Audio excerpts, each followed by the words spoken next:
আমি তোকে বলছি কথা কথা ঠিক হবেই, ওকে ওকে তো ঠিক হতেই হবে, ও ঠিক হয়ে যাবে। দেখ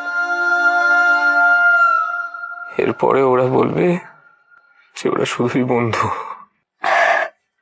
আসলে খুব ভালো বন্ধুত্ব আর প্রেমের সম্পর্কের মধ্যে একটা খুব সূক্ষ্ম সুতো থাকে অঙ্কিত বাবু।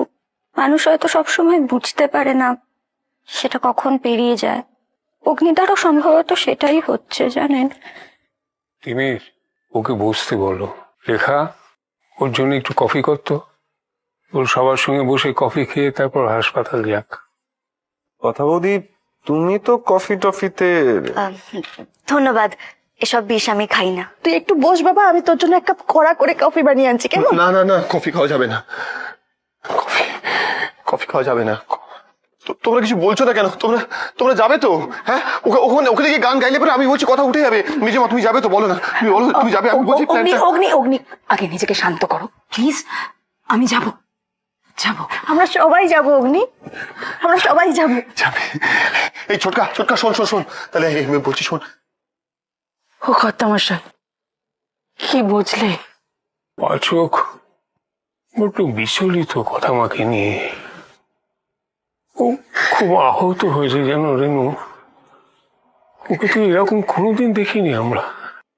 তবে কেউ কেন বিচলিত হয়, কেন আহত হয়, সেটাও বোঝেনি বোধহয়। চোখ খুলিসনি তাহলে? আমি ভাবলাম এসে দেখবো উঠে বসে আছিস, আর ওই পেঁচার মতো চোখ নিয়ে আমার দিকে তাকিয়ে রয়েছিস। এত রাগ করেছিস আমার উপর? আপনার থেকে আর কোনো সাহায্য চাই না আমার পাচক মশাই। আজ থেকে নিজের সমস্ত দায়িত্ব আমি নিজেই নিলাম। বেশ, তাহলে নিজের দায়িত্বে উঠে দেখা। আমি দাঁড়িয়ে আছি, আমি হেল্প করবো। উঠবি না তো? আর কি কি করবো বলতো তোর জন্য?